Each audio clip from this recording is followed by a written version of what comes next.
Hey, good morning, Mountain Christian Church family. I want to encourage you this morning just in your time with the Lord.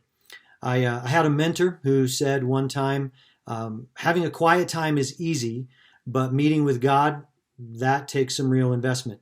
Now, you can debate whether or not having a quiet time is easy, but there's some truth in the statement that meeting with God, now that really does take investment. Why do we do it? Well, we do it because that is the place where we really live out everything that we were made to be. That's where our lives get transformed. That's where we see God personally. We talk about a relationship. That's so often where it happens. And while these morning devotions, these are good. Being in Bible study with others and learning from them, having the Word taught to us, all those things are necessary and helpful. But they are not a substitute for you and for me, just coming and reading God's word and meeting with him. And when we ask him to speak and he speaks and he lets us know, I'm with you, I know you, this is what I want you to be encouraged in today about me, that is life changing. So let me encourage you in that. I had an experience like that, not in some big crazy way, but Psalm 43 last week was just one of my readings in my own time with the Lord. Psalm 43 starts out with a cry. The psalmist says, vindicate me, and plead my case against an ungodly nation. So obviously the psalmist is in some trouble in this psalm.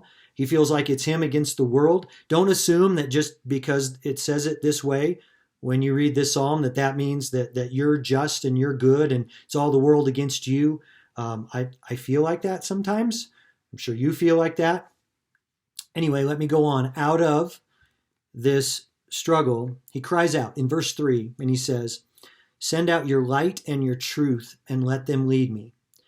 This is why we spend time reading God's word.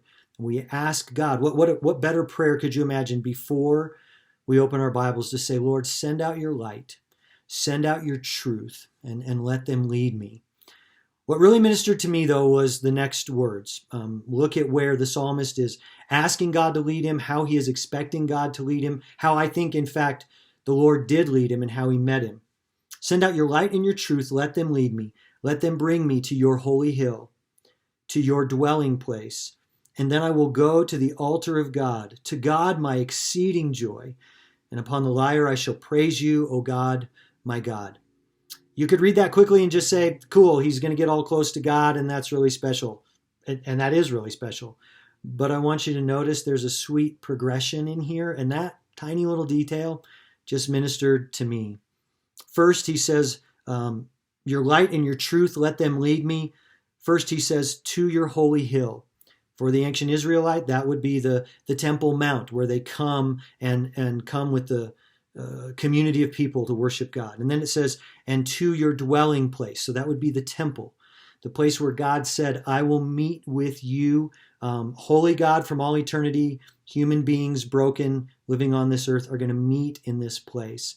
More specific. And then he goes even further, to the altar of God. That's the place where the sacrifice is made. That's where God has provided for the sinner to meet with the eternal and holy and awesome God and know that he can have a relationship because there's been a sacrifice. And then it doesn't end there. To your holy hill, to your dwelling place, to the altar of God. And then finally he says, to God, my exceeding joy. It climaxes with just meeting God there, not as a ceremony, not as a ritual, not as just a requirement, but meeting with you. And as I read these and I just got to see and have some the Lord ministered to me, this is what he wants for me. It touched my heart. It reminded me that there is a God who sends out his light and his truth and helps me. I pray that you would experience that yourself today, that you would be encouraged when you experience that. And as the Lord personally meets with you, you'd be a light wherever he's placed you. God bless you, Mountain Christian Church. Thanks.